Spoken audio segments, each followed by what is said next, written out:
Okay, hello back. The last video kind of left you in a bit of a cliffhanger. Um, I pretty much made the point that you can prepare the lithium enolate of ketones, esters, nitriles, even carboxylic acids pretty efficiently if you do this under low temperatures, followed by an alkylation. But then I mentioned that for aldehydes, if you try to do this even under the same conditions, you get a bunch of other products because the aldehyde, being less sterically encumbered, is a lot more reactive, and so ends up misbehaving and doing things that you don't want it to. So the point of this video is to now show you how we get around that problem.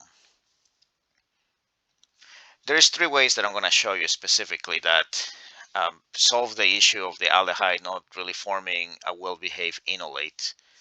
One of them is by actually making enamines.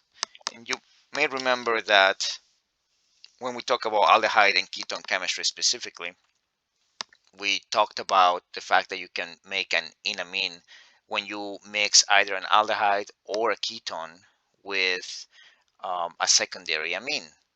You have to do this under slightly acidic conditions.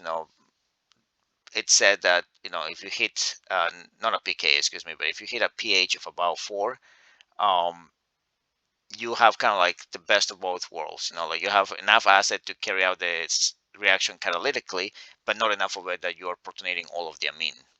And if you do that, you form your enamine. And that enamine can then react by having the nitrogen lone pair kick away the carbon-carbon pi bond and attack that substrate that you see here. So in this case, allyl bromide. And I'm writing it right here as an iminium derivative, but this basically reverts back to the enamine. That enamine can be treated with water, which will allow you to basically kick away the secondary amine out of here and reinstate the aldehyde that you started the process with. So this is a nice way of alkylating aldehydes without having to make the enolate out of it, which will be a fool's errand anyway. But also you don't have to use strong bases. So it's kind of a nice little alternative to this problem. Other secondary amines that can be used to carry out this reaction are piperidine as well as morpholine. They're both secondary amines. And the reason why you might want to use this over pyrrolidine is because they have high boiling points, specifically higher boiling points than water. And the reason why that's important is because this reaction doesn't exactly work well if you have water around. Now I'm going to show you what I mean right now. These are the bond dissociation enthalpies of various types of bonds. If you consider what happens when an enamine comes in contact with water, well, we know that the enamine gets turned back to an aldehyde and the amino portion just comes off as just the amine itself. So if you think about what's happening right here, the enamine goes from having a carbon-carbon double bond to not having that carbon-carbon double bond, so we're breaking that bond. We also go from having a carbon-nitrogen single bond, which no longer is present in here, so we break that bond as well, and then we break two oxygen-hydrogen bonds out of water. At the same time, we end up forming a carbon-carbon single bond. We also end up forming an additional carbon-hydrogen bond on the alpha position, and we form the carbon oxygen double bond all in the first molecule. On the second molecule, we have formed the neatly fresh nitrogen hydrogen bond. Not sure what happened there. If you basically locate all the values that I have here for the bond association enthalpies of those bonds and basically do a typical delta H formation calculation for this reaction, so products minus reactants, you're going to find out that this conversion back to the aldehyde is highly exothermic, right? This thing happens right away. And so what this tells you is that you can't really have water around. Not at all. If you want to ensure that the enamine is present in good quantities, water cannot be here. Even the water that you're generating in the process of this reaction has to be gone. So the way that you practically do this is by setting up an apparatus, and it doesn't have to be as fancy as this one, but you set up an apparatus such that you have a trap in between the reaction flask and the condenser so that you can carry out, your conditions under, somewhat reflux, but not exactly. Ultimately, the way you want to do this is you heat this up to slightly, higher temperature than the boiling point of water, but not so high that you are above the boiling points of piperidine or morpholine. So then the water that gets produced is simply evaporated. It has to go through this entire outlet, and then it hits the condenser. And when it hits the condenser, it becomes a liquid. It falls back down, but it doesn't fall back down into the reaction flask. Instead, it falls under this trap, which is kind of reminiscent of a Hickman trap. And so basically, as the water collects on the trap, from time to time, you just unscrew the little cap right here on the side and manually, with a pipette, remove the water. And by doing so, you basically leave the reaction down here with no water product. And so from the point of view of Le Chatelier, it sees this thing and says, wait a minute, where is the water? There's supposed to be some amount of water here for me to be in equilibrium. There's no water, fine. Products are reverted back to the reactant, at least from the point of view of this reaction, right? And what that means to us is that you ensure that you drive your aldehyde to full conversion into the enamine. So, that's kind of the idea, right? And as far as the alkyl halides that you can use for the alkylation, you want to use relatively good substrates for SN2 reactions. So methyl halides, allyl halides, benzyl halides, and even the alpha halocarbonyls, the ones that we talked about in the Hell-Zelinsky, the Hell-Volhard-Zelinsky reaction. Okay, so that's one way to get around the aldehyde problem. Another way is that we can basically turn this into an enol ether. And specifically, we do that with trimethyl silyl chlorides in the presence of some tertiary amine base. What this will allow you to do is to turn the aldehyde into its enol derivative, but this time around you are not protonating the oxygen, but rather you are silylating it. You have a silyl group on it, and that bond is relatively a strong bond because of the electronegativity differences between silicon and oxygen. Now, the cool thing about this is that you can now apply a different type of reaction to this molecule, because one way in which you can get rid of the silyl group and have the enol become reactive enough is to have alkyl halides that are good substrates for SN1 reactions, like this tertiary alkyl. And if you do this in the presence of a Lewis acid, as is the case for titanium 4 chloride, well, what will happen is that you will be able to have the tertiary alkyl inserted on the alpha position of your enol, and you will remove the silyl group altogether. Here I'm showing you the intermediate, but that silyl group will be removed entirely due to the chloride attacking silicon via an SN2 reaction. So this reaction works pretty well uh, with SN1 substrates, as I mentioned already, right? So secondary alkyl halides, tertiary allyl, and benzyl halides are, the best things you can use for it. And if you consider the reaction, right, aldehyde being turned into the silyl enol ether, well, if you consider once again the bond enthalpy dissociation values, right? In the reactant side, we are breaking a carbon-carbon single bond. We're also breaking a carbon-hydrogen single bond right here.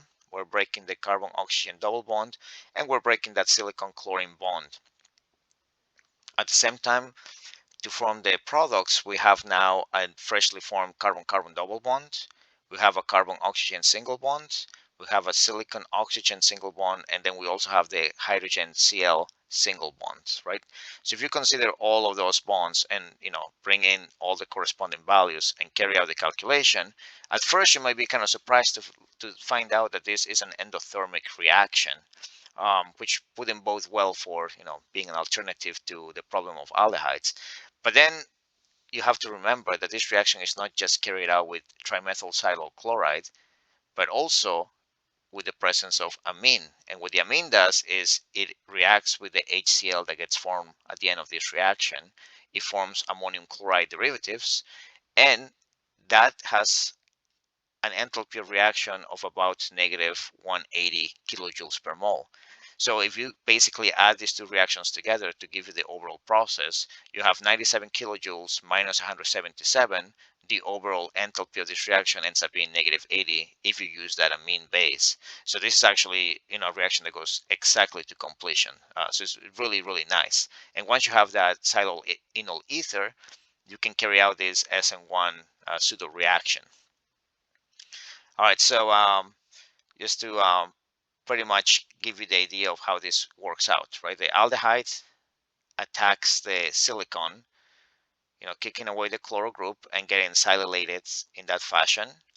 At the time, the oxo becomes an oxonium ion, but that's where the tertiary amine base comes in, because it sticks around, removes the alpha proton, those electrons move over to the carbonyl carbon, and those electrons go back to the oxygen, giving you your Silyl enol ether. And after that is when you add your alkyl halide base, substrate with your Lewis acid, right? And all that happens here is reminiscent of the Friedel-Crafts reaction. Your chloride, binds to the Lewis acid and eventually takes off with these 2 electrons, leaving you with a carbocation. And then that carbocation is attacked by the enol ether, right? So the electrons of the oxygen come back down, the carbon-carbon double bond kicks its electrons towards the carbocation, and that leaves you with a newly freshly alkylated alpha position, along with the silylated, oxonium ion. So here the chloride comes back out, attacks silicon, and kicks electrons back to oxygen to reform your aldehyde. And in the process, you have your trimethylsilyl chloride reform, your titanium tetrachloride or titanium 4-chloride form as well. So it's a nice little elegant way to get around this problem. Okay, and I have one more way of doing this that you need to know. So just like we can react the aldehyde with a secondary amine, you know by now that you can react it as well with a primary amine, but instead of making an enamine, you end up making an imine. And the imine, it's technically speaking the nitrogen derivative of oxygen. In other words, this is the aldehyde, the direct aldehyde derivative of, of the original aldehyde we had. So much so that we can do something very specific that we were trying to do to the aldehyde to begin with. But before I tell you that, other bases, primary amines that you can use as opposed to t-butylamine are cyclohexylamine and aniline. And once again, the reason for that is because they have higher boiling points than water, which can allow us to remove the water during the course of the reaction.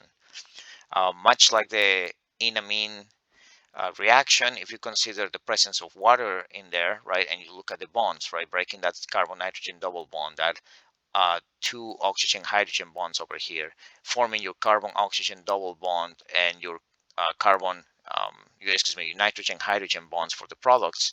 Ultimately, you're looking at an exothermic reaction, which means that having water around will basically transform that imine directly into the corresponding aldehyde. So yeah, the equilibrium basically lies completely in favor of the aldehyde. So you have to still carry out this type of process where you remove the water, you trap it, and then manually, with a pipette, keep on getting it out of the system. So once you get that imine, what I was kind of implying is that you can basically treat this like you would have done with the aldehyde if the aldehyde didn't misbehave like it does, meaning that the alpha hydrogen is still relatively acidic. It's not as acidic as it used to be, right? We went from a value of about 17 to now a value of 33, but it's still acidic enough that you use something like a Grignard, you can deprotonate that position and you make an Azaenolate. Okay, and now this Azaenolate is not as poorly behaved as the aldehyde enolate is. So you can actually have that imine in there. You introduce your Grignard under low temperature.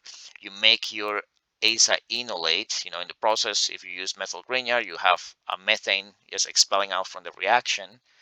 And at this point, you can introduce any type of SN2 substrate. It could be a really good one like the benzyl halides, the alpha keto, halo keto, reagents. It could be a good substrate, just like a primary alkyl, or it could be a secondary alkyl. So this is kind of like the best route if you want to have the most options available to you. You technically have to do a little bit more work because you have to produce the Azaenolate first, but aside from that, it works fabulously. And so You could have your Azaenolate reacting with your alkyl halide via an SN2 reaction. This reforms your imine, and at this point, you quench the reaction with water, which kicks away the imine, turns it back into an amine, but also reestablishes the aldehyde you had with. So these are all the ways in which you can use to get around the problem of aldehydes not reacting the way you want them to. But truth be told, you could do this with ketones as well if you wanted. You don't necessarily have to, but be aware that this is also applicable to ketones. So don't think that this is only done with aldehydes and nothing else. It's absolutely essential that you do it with aldehydes, but you can also do it with ketones. All right, and in the next video, I'm gonna finish this off by talking to you about what you do with ketones, esters, and nitrile. So we're almost there. So yes, hang with me a little bit longer.